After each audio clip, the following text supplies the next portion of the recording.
What's going on YouTube? As you can see, we got the gspeed up on the bench, and I have gone ahead and I've kind of already did some work. And what I mean by work is I have cut all the zip ties off already, which is why the plug that goes into your battery for the direct power for the NSDRC RS700V2 is just dangling there. There is some things I want to install, which I have right here. We have Hobbywing's new Outrunner motor along with their ESC to go along with that. The Outrunner motor has two options you can choose from. There's a 2200 kV, which is what this is, and then they also have a 1700 as well. Thought I'd go with the 22 just to give me a little bit more power than what I have had.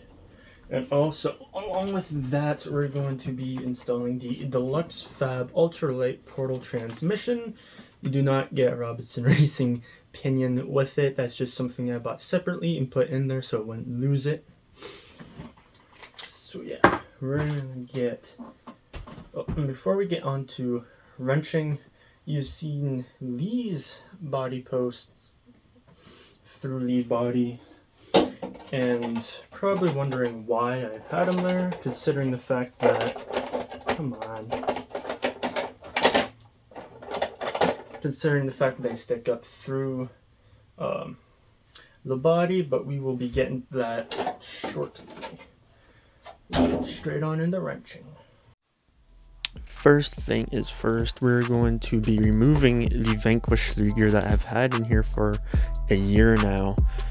It's been a great transmission. I haven't had any issues with it internally. I have stripped spur gears, but that is about it, and it's just 4 2mm screws holding it in. Then that will set it free. And something else I forgot to mention about the ESC. You can run 4S on it if you like. I haven't ran 4S in any of my crawlers, not just comp crawlers, trail trucks included. To me, that's more like basher type stuff, but 4S is more punchy, so I can see the appeal.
now that that Vanquish 3 gear is out of there and no more strip spare gears for the near future, we can now look at drilling the holes for the deluxe fab transmission.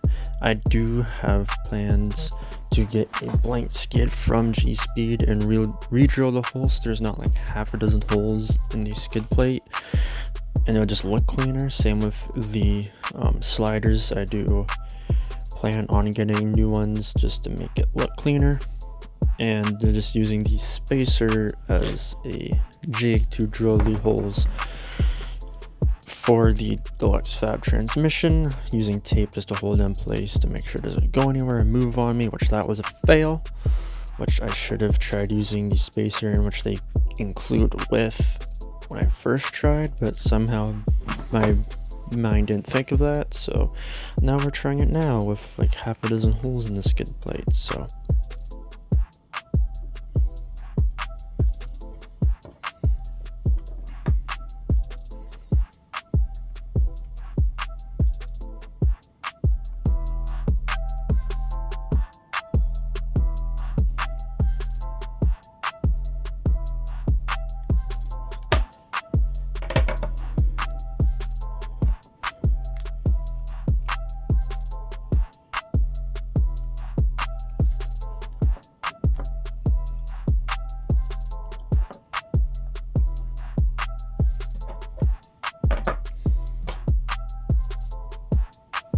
and to drill the holes, I'm just going to be using this 9/64 drill bit to drill the holes, which I believe, if I remember correctly, I got off of Amazon in a pack, thinking I would get different sizes for different applications, but no, they're all the same size, so I have a bunch of the same size drill bits, so that's great.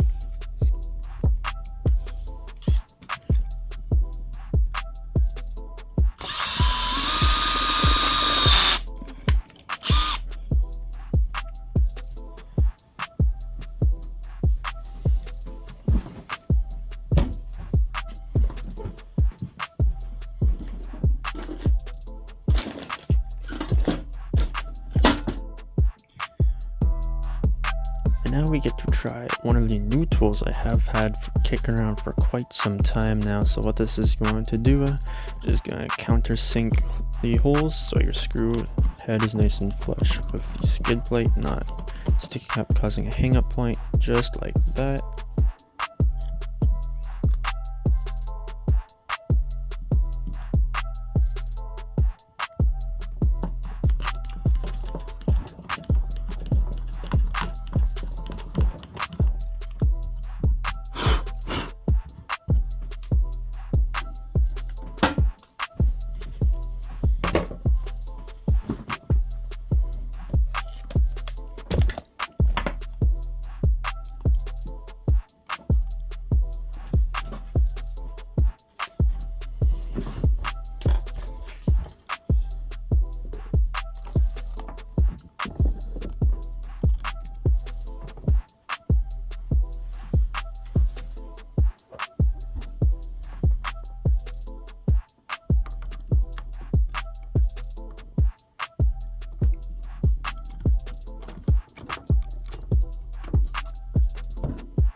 The spacer that I tried to hold down with tape, it ended up moving, so then the holes did not line up, so that was a fail. And then I went ahead off camera and I drilled more holes that lined up perfectly. So yeah, a blank skid and re-drilling the holes so they line up preferably, is definitely going to be in the near future. And as you can see there, the transmission is mounted up and ready to get the motor installed.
Pretty sure I said this in previous videos, but I do like to set the motor mesh with the transmission outside of the rig. It just makes it a little bit easier.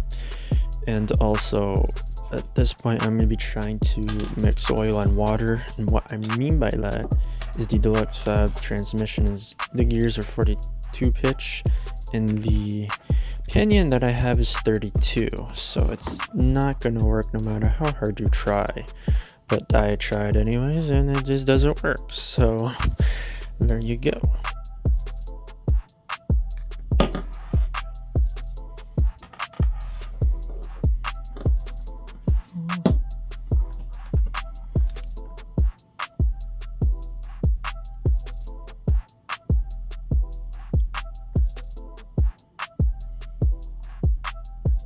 Now with the Deluxe Fab transmission, well, this one in particularly where you mount the motor, there is a bearing on the same side in which where you would mount the motor, and you can either put little spacers to space it from that bearing, like as you see me doing here, or you can take the Dremel, which I chose the spacer route because I didn't want metal flakes or that getting into the motor. Since it is an outrunner, I didn't want to risk it, so I don't know where I got them from or where they came from, but I just grabbed little spacers and spaced the motor from the transmission, clearing the bearing and not destroying it. So all good indeed.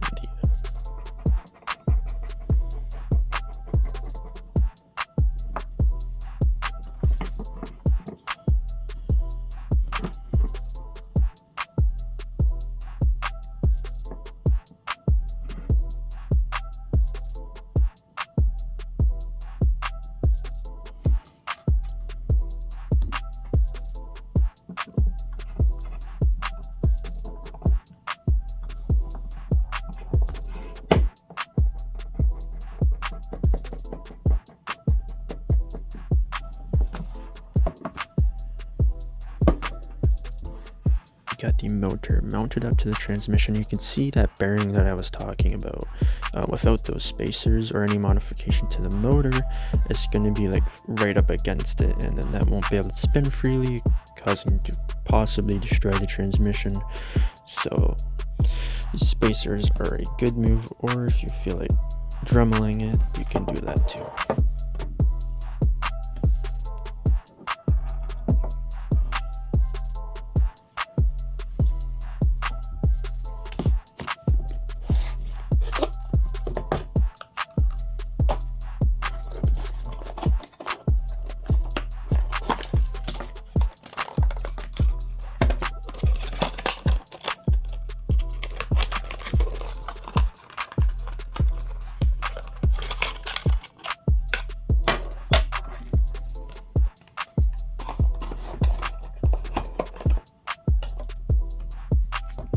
The ESC does also come with a fan for cooling. I definitely think that will help, especially if you're wanting to run 4S in that application. Getting the ESC nice and hot, using that fan to cool it down would be nice. With 2S, I imagine it would be too bad in terms of heat, but definitely 4S to 3, the fan is going to help quite a bit.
I had a little bit of a brain fart because on the Noble, which I have the MB4 Plus, but I imagine it would be the same regardless, the MB4 Plus or normal, where the steering wheel is, and then where it's attached to it has where you can adjust your steering and throttle on top for channel 1 and 2, obviously.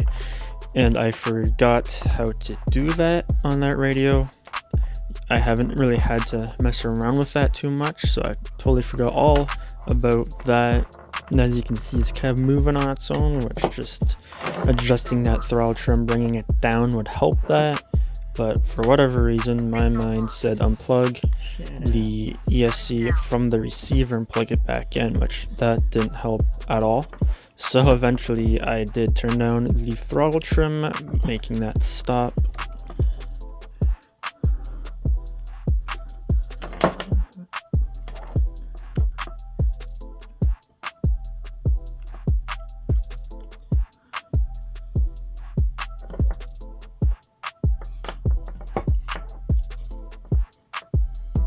I also swapped out the Robinson Racing pinion for the deluxe fab one that I had on the Castle motor, the 11 tooth, which I put that pinion on the motor because the Robinson Racing one that I have there is 32 pitch and deluxe fab is 48. So again, mixing water and oil don't really work unless it's a Subaru and blew a head gasket, but you know what they say. And just like that, we got the transmission in, we got the motor in. I've already gone ahead, and as you can see, I've done some cable management, or poor cable management, however you want to look at it.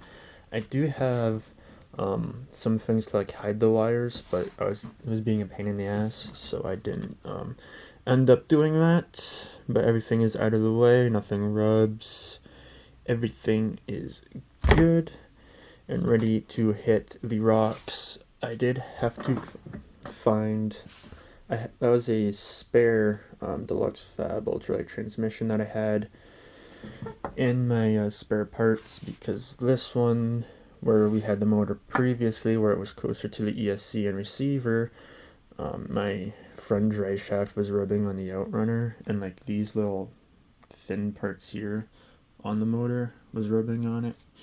And maybe it would have been fine if it was just this piece, but it was not.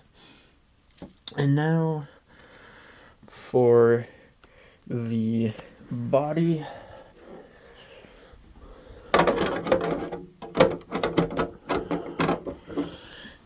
Get this on here. And what this is what's left of a Proline Dodge Ram 1500 body. I had this body on my 10-1. Not this obviously exact color in that, but this was a body I had previously on there, and I kind of sort of missed it, so then we picked it up off eBay, which I've probably paid too much for, but it was just one of those things where I didn't really care too much on price. I just wanted it.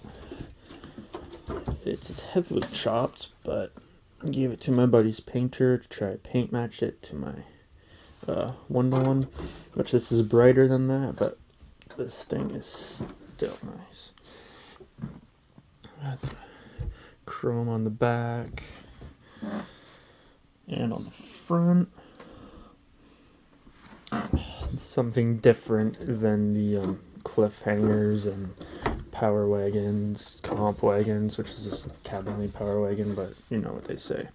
Also got a roof rack on here of what I've got from a comp previously a while ago. I might try to get a winch mounted in here as well, maybe, because I do have an NSDRC RS100, but I would have to give this thing to one of my buddies to 3D print me a mount, because I don't know where to put it as of right now. And also the red with the darker riots just looks so good.